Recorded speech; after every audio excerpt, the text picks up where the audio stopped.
వి gold trusted gold buyers మీరు తాకట్టు పెట్టిన బంగారాన్ని విడిపించి ఈ రోజు ఉన్న మార్కెట్ ధరకు కొనబడను.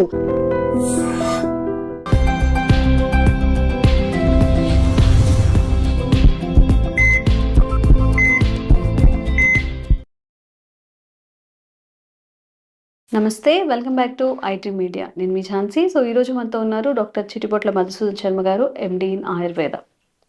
సో డెఫిషియన్సీస్ గురించి మాట్లాడుకుంటే చాలామందికి B12 డెఫిషియన్సీ అనేది చాలా కామన్గా ఈ రోజుల్లో ఉంటుంది. మరి B12 అనేది మీట్లోనే దొరుకుతుంది, అంటే నాన్ వెజ్లో దొరుకుతుంది అనేది ఒక అపోహ. మరి వెజ్లో కూడా B12 మనకి దొరుకుతుందా? ఒకవేళ B12 డెఫిషియన్సీ ఉన్నప్పుడు దాని నుంచి బయటపడడానికి మనం ఏం చేయాల్సి ఉంటుంది? ఈ విషయం గురించి మళ్ళీ తెలుసుకుందాము. నమస్తే సార్. నమస్తే. అన్ని డెఫిషియన్సీస్ వేరే, B12 డెఫిషియన్సీ వేరే. ఎందుకంటే ఇప్పుడు ఎవరైతే వెజిటేరియన్స్ ఉన్నారో వాళ్ళల్లో ఎక్కువగా వస్తుంది, ఎందుకంటే మీట్లో ఎక్కువగా B12 అనేది లభిస్తుంది అని చెప్తూ ఉంటారు. సో దీంట్లో ఎంత వాస్తవం ఉంది? ఒకవేళ B12 డెఫిషియన్సీ ఉన్న వాళ్ళు ఎలాంటి ఆహార పదార్థాన్ని తినాల్సి ఉంటుంది? B12 డెఫిషియన్సీ చాలా మందిలో కలుగుతుంది.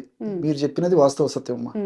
నిజంగా చెప్పాలంటే B12 మన బాడీలోనే తయారవుతుంది, చాలా మంది తెలియదమ్మా. సో ప్రేవులో ఉన్నటువంటి గట్ బ్యాక్టీరియా నుంచి B12 ప్రొడ్యూస్ అవుతూ ఉంటుంది. సో మనం తీసుకునేటువంటి ఆహార విధి విధానాలు సరిగ్గా లేకపోవడం చేత, అదేవిధంగా మరి సరైనటువంటి వ్యాయామాలు చేయలేకపోవడం చేత, జీర్ణాశయాన్ని జీర్ణ వ్యవస్థను పటిష్టంగా ఉంచుకోలేకపోవడం చేత, ప్రేవుల్లో మంచి బ్యాక్టీరియా సరిగ్గా లేకపోవడం చేత, ఇలాంటి అనేక రకాల కారణాల చేత ఉన్నటువంటి మంచి బ్యాక్టీరియా కూడా ఎంత మన బాడీకి అవసరమో అంత B12ను ప్రొడ్యూస్ చేయలేకపోవడం చేత ఈ సమస్యలు కలుగుతున్నాయమ్మా. నిజంగా B12 విటమిన్ చాలా చాలా అవసరం. సో అందుకే దీన్ని న్యూరో విటమిన్ అని చెప్పి చెప్తుంటారమ్మా.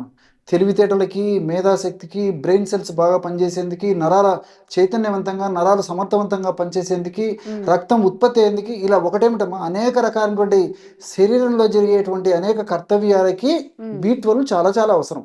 అందుకే దీన్ని న్యూరో విటమిన్ అనేటువంటి పేరుతో పిలుస్తుంటారు అనమాట. సో ఈ B12 లోపం ఉన్నప్పుడు మరి అనేక రకాల ఇబ్బందులు ఎదురుతాయి. అంటే కంటికి సంబంధించినటువంటి జబ్బులు వస్తుంటాయి, మెదడుకు సంబంధించినటువంటి జ్ఞాపక శక్తి తగ్గడము, మతిమరుపు, ఇలాంటి జబ్బులు వచ్చేటువంటి పరిస్థితి ఏర్పడుతుంది. అదేవిధంగా ఇంతకుముందు చెప్పినట్టు కంటి చూపు సంబంధించి కళ్ళు చూపు మందగించడం ఇలాంటివి కలుగుతాయి. ముక్కు వాసన చూసేటువంటి శక్తి తగ్గిపోవడము, నాలుక రుచి చూసేటువంటి శక్తి తగ్గిపోవడము, అదేవిధంగా ఆహారంలో తినాలంటే ఆసక్తి లేకపోవడము, తీసుకునేటువంటి ఆహారం జీర్ణం కాకపోయేటువంటి పరిస్థితి ఏర్పడము, వాంతి వచ్చిండడము, చెవులకు సంబంధించినటువంటి సమస్యలు రావడము, అదేవిధంగా నరాలకు సంబంధించినటువంటి సమస్యలు అంటే ఈ కాళ్ళ మంటలు, తర్వాత కాళ్ళు తిమ్మిరి ఉండడము, చేతుల మంటలు, చేతులు తిమ్మిరి ఉండడము, తర్వాత నోట్లో పూత, తరచుగా కొంతమంది నోట్లో గుల్లలు వేస్తుంటాయమ్మా. ఈ విధంగా ఉండడము, ఆకలి సరిగ్గా లేకపోవడము, విరేచనం సరిగ్గా కాకపోవడము, కొంతమందికి ఎక్కువ సార్లు విరేచనం అవుతుండడము, నీరసము, నిస్త్రాణ, బలహీనత, కాళ్ళు చేతులు నొప్పులు, పిక్కల నొప్పులు, ఎప్పుడు నిద్రపోవడం అనిపించడము, తర్వాత ఏ పని మీద ఏకాగ్రత లేకపోవడము, ఒకటేమిటమ్మా 1,00,000 లక్షణాలు ఈ యొక్క సమస్యలు కలిగేందుకు అవకాశం ఉంటుంది అనమాట. సో అన్ని లక్షణాలు అందరిలో కలగాలని లేదు, కానీ B12 లోపం ఉంటున్న మరి ఎక్కువ మందిలో ఈ యొక్క లక్షణాలు కొన్ని కానీ అన్ని కానీ ఉండేటువంటి పరిస్థితి ఏర్పడుతుంది. మా చర్మం మొద్దుబారిపోవడము చెప్తే చాలా చాలా ఉందమ్మా దీనికి సంబంధించినది. అదేవిధంగా సంతానానికి సంబంధించినటువంటి కొన్ని ఇబ్బందులు ఎదుర్కోవడము, అదేవిధంగా శృంగారానికి సంబంధించినటువంటి కొన్ని సామర్థ్యాలు తగ్గిపోవడం, ఇలాంటి అనేక రకాల ఇబ్బందులు కూడా ఈ B12 లోపం వల్ల కలుగుతున్నాయమ్మా. అసలు B12 లోపం ఎందువల్ల కలుగుతుంది అని చెప్పేసి మనం ఆలోచన చేసినట్లయితే 3 ప్రధానమైన కారణాలు. పోషకాహార లోపం ప్రధానమైన కారణం. అంటే మనం తీసుకునే ఆహారంలో పోషకభరితమైన ఆహారం తీసుకోకపోవడం కూడా ఒక ప్రధానమైన కారణం. రెండవది ఏమంటే అలవాట్లు. ఈ మధ్య కాలంలో మరి ఫ్యాషన్ కోసము, మానసిక ఒత్తిడి తగ్గించేందుకోసము, మరి సొసైటీలో హోదా కోసము, కారణాలు ఏదైనప్పటికీ ఆల్కహాల్ సేవన విపరీతంగా మితిమీరి విపరీతంగా సేవించడం మొదలైపోయిందమ్మా. సో ఆ స్టేటస్ కోసము ఏదైనా కానివ్వండి, సో ఎక్కువగా ఆల్కహాల్ సేవించడం వల్ల కూడా ఈ B12 లోపం వచ్చేటువంటి పరిస్థితి ఏర్పడుతుంది అన్నమాట, దాని యొక్క ప్రభావం చేత. అదేవిధంగా మూడవది వచ్చేసి కొన్ని యొక్క మందుల ప్రభావం. ఆధునిక కృత్రిమ రసాయన ఔషధాలు తప్పని పరిస్థితుల్లో మరి వాడవలసి వచ్చినప్పుడు ఆ యొక్క ఔషధాల ప్రభావం చేత, ఆ యొక్క ఔషధాల యొక్క సైడ్ ఎఫెక్ట్స్ లో భాగంగా B12 లోపం వస్తుంది. ఉదాహరణకు షుగర్ అంటే ప్రపంచంలోనే ఇంచుమించు మనం అగ్రస్థానంలో ఉన్నాం. భారతదేశంగా చెప్పవలసినట్టు ప్రత్యేకత లేదు. మరి ఇలాంటి పరిస్థితుల్లో ఈ షుగర్ వ్యాధిగ్రస్తుల్లో సర్వసాధారణంగా ఎక్కువ శాతం మందిలో ఎక్కువ శాతం వైద్యులు కూడా మెట్ఫార్మిన్ అనేటువంటి ఔషధాన్ని సిఫారసు చేస్తుంటారు అనమాట. ఎందుకంటే చాలా చక్కగా పనిచేస్తుంది, సైడ్ ఎఫెక్ట్స్ తక్కువ, బెనిఫిట్స్ ఎక్కువ ఉంటాయనేటువంటి ఉద్దేశంతో మెట్ఫార్మిన్ అనేటువంటి ఔషధాన్ని వాడుతుంటారు.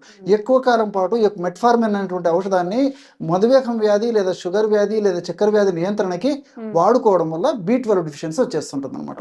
సో ఈ కారణాల వల్ల సర్వసాధారణంగా B12 లోపం వస్తూ ఉంటుంది. సో ఈ B12 లోపం వచ్చినప్పుడు మీరు అన్నట్లు చాలా మంది ఏం చేస్తారంటే నాన్ వెజిటేరియన్ ఫుడ్ తీసుకోవడం వల్ల B12 లోపం ఉండదు, రాదు అని చెప్పి చెప్తుంటారు. మరి ఈ రోజుల్లో మరి 100 మందిని B12 లోపం ఉండడం గమనించినట్లయితే 100 మందిలో కూడా దాదాపు 70% 20% మంది నాన్ వెజిటేరియన్ తీసుకునేటువంటి వాళ్ళే. మరి వాళ్ళకు రాకుండా ఉండాలి కదమ్మా. రోజు తీసుకునే వాళ్ళు కొంతమంది ఉంటారు, వారంలో ఒకసారి తీసుకునే వాళ్ళు కొంతమంది ఉంటారు. ఏది ఏమైనప్పటికీ మరి నాన్ వెజిటేరియన్ తీసుకునేటువంటి వాళ్ళలో కూడా B12 లోపం వస్తూ ఉంది.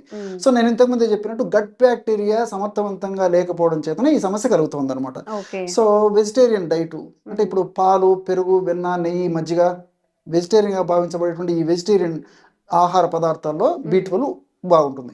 రోజు ఒక 250 ml పాలు తీసుకోగలిగినట్లయితే, మంచి సమర్థమైనటువంటి పాలు మనం తీసుకున్నట్లయితే మనకు రోజుకు సరిపడా సగం వరకు B12 వచ్చేస్తుందమ్మా. సో మనకు రోజుకి 2.4 mcg B12 కావాలి, 2.4 milligrams. సో మనకు సగం B12 250 ml మంచి పాలు తాగడం వల్ల వస్తూ ఉంటుంది. అదేవిధంగా 250 ml పెరుగు తీసుకోవడం వల్ల వస్తూ ఉంటుంది. అది కాకుండా మరి నాన్ వెజిటేరియన్ అని చెప్పేసి కొంతమంది చెప్తుంటారు, వెజిటేరియన్ ఫుడ్ కొంతమంది చెప్తుంటారు. ఆ కాంట్రవర్సీకి మనం పోకుండా కోడి గుడ్డు రోజు ఒకటి తీసుకున్నట్లయితే మరి మనకు కావాల్సినటువంటి B12 పావు భాగం 25% B12 దాని నుంచి ఉండదు. మరి నాన్ వెజిటేరియన్ ఫుడ్ తీసుకోమని చెప్పేసి సిఫారసు చేయాలంటే కొంతమంది వైద్యులు కూడా వెనకాడేటువంటి పరిస్థితి. కారణం ఏంటంటే ఈ నాన్ వెజిటేరియన్ వల్ల B12 లోపము ఒకవేళ భర్తీ చేయగలిగినప్పటికీ దానివల్ల అనేక రకాల ఇబ్బందులు కూడా ఉన్నాయి. సో నాన్ వెజిటేరియన్ ఫుడ్ లో ఫ్యాట్ కంటెంట్ ఎక్కువ ఉంటుంది, ఫైబర్ ఉండదు. సో దీనివల్ల కొలెస్ట్రాల్ సమస్యలు, గుండె జబ్బులు, రక్తనాళాలకు సంబంధించినటువంటి సమస్యలు, మరి వెయిట్ వచ్చేటువంటి పరిస్థితి, షుగర్ వచ్చేటువంటి పరిస్థితి, ఇలా రకరకాల ప్రాబ్లమ్స్ వస్తుంటాయి. కాబట్టి మరి వైద్యులు కూడా తప్పనిసరి పరిస్థితుల్లోనే కొద్దో గొప్ప నాన్ వెజిటేరియన్ ఫుడ్ తీసుకోమని చెప్తారు. దీనికి ప్రత్యామ్నాయంగా మరి టాబ్లెట్స్ కానీ లేకపోతే సిరప్స్ కానీ ఇంజెక్షన్స్ కానీ సూచిస్తుంటారమ్మా. సో కాబట్టి అంటే ఈ పద్ధతిలో మరి నాకు డ్రై నట్స్ లో కొద్దో గొప్ప ఈ B12 ఉంటుంది. అదేవిధంగా కొన్ని రకాల నేను చెప్పినటువంటి పదార్థాల్లో పాలు, పెరుగు, వెన్న, నెయ్యి, మజ్జిగ ఇలాంటి వాటిలో B12 ఉంటుంది. కానీ తగినంత ఉండదు. ఇంకోటి ఏంటంటే స్వచ్ఛమైన పాలు దొరకడం కద్దయిపోయింది, స్వచ్ఛమైన పెరుగు తీసుకోలేకపోతున్నాం. ఈవెన్ మంచి పాలు ప్రస్తుతం దొరికేటువంటి పాలు, వెన్న, నెయ్యి ఇలాంటివి ఎక్కువ తీసుకోవాలన్నా ఇవి కూడా మళ్ళీ గుండె జబ్బులకు కారణం అవుతుంది. ఎక్కువ శాతం తీసుకోవడం వల్ల కొలెస్ట్రాల్ పెరగడం, గుండె జబ్బులు రావడం, రక్తనాళాలకు సంబంధించిన సమస్యలు రావడం ఒకటేమిటమ్మా. సో అది భయపడుతున్నారు. సో వీటన్నిటి నేపథ్యంలో మరి B12 ప్రకృతిలో దొరికేటువంటి పదార్థాలు పుష్కలంగా B12 ఉండే పదార్థాల గురించి ఆలోచించినట్లయితే, మరి రీసెర్చ్ కూడా జరిగినటువంటి ప్రొడక్ట్ గురించి మనం ఆలోచించినట్లయితే ఈ B12 మామిడి జీడిలో బాగుందని చెప్పేసి రీసెర్చ్ లో బయటపడిందమ్మా. మామిడి జీడి పొడి. సో మామిడి జీడి పొడి కూడా మనకు మార్కెట్ లో దొరుకుతుందమ్మా. కావాలంటే తెప్పించుకొని వాడుకోవచ్చు. ఈ మామిడి జీడి పొడిని అవసరాన్ని బట్టి రోజు 1/2 టీ స్పూన్ నుంచి 1 టీ స్పూన్ వరకు ఉదయం ఒకసారి, సాయంత్రం ఒకసారి పాలలో కలిపి కానీ, నీళ్ళలో కలిపి కానీ, తేనెతో కానీ, మజ్జిగతో కానీ, ఫ్రూట్ జ్యూసెస్లో కలిపి కానీ, ఈ మిల్క్ షేక్స్ అమ్మా ఇలా ఏదేంటైనా సరే కలిపి తీసుకోవడం వల్ల కూడా మరి సమర్థవంతంగా విత్ ఇన్ 1 or 2 monthsలోనే ఎక్కువ శాతం మందిలో B12 బాగా పొందగలిగినట్లు మా అనుభవంలో తెలిసిపోతుంది. అదేవిధంగా డేటా కూడా మనకు చెప్తుందమ్మా. ఓకే. సో B12 డెఫిషియన్సీ ఉన్నప్పుడు మనం ఇంతకు ముందు వీడియోలో కూడా చెప్పుకున్నాం సార్, మనం మామిడి టెంక తినేసి పడేస్తాం, బట్ అందులో ఉండే జీడిని ఎండబెట్టుకొని దాన్ని పొడిగా చేసుకొని తినడం వల్ల దానివల్ల B12 అనేది చాలా పుష్కలంగా ఉంటుందంట. B12 డెఫిషియన్సీకి బయట మార్కెట్లో మెడిసిన్ అంత వ్యాపారం జరగట్లేదు. అంటే ఈజీగా దొరికేదాన్ని మనం చాలా కాంప్లికేట్ చేసుకొని చాలా ఖర్చు పెట్టి కొనుక్కుంటున్నాము. మరి ఈసారి సమ్మర్ సీజన్లో చక్కగా మీ మామిడి టెంకులన్నీ అలానే ఉంచేసుకొని వాటితో పౌడర్ చేసుకొని పిల్లలకి కానీ B12 డెఫిషియన్సీ ఉన్నప్పుడు దాన్ని తీసుకోవడం వల్ల ఇది ఫుల్ఫిల్ అవుతుంది.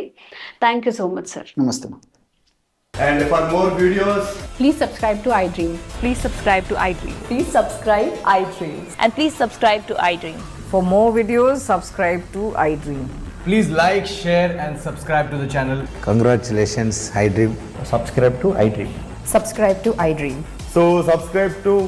iDream Media. IDream team అందరికీ huge congratulations. Please subscribe iDream Media. Please subscribe to iDream. Subscribe iDream. Please subscribe to iDream. iDream అంటే నా కళల ఛానల్ సబ్స్క్రైబ్ చేసుకున్న నోరు తిరుగుతలేదు, మీరైతే గంట గుర్తు కొట్టండి. For more such videos, please subscribe to iDream. Subscribe to iDream. Please subscribe to iDream. Please subscribe iDream Media. Please do subscribe to iDream. Please subscribe to iDream Media. For best entertainment and information, please subscribe iDream. And don't forget to subscribe to iDream.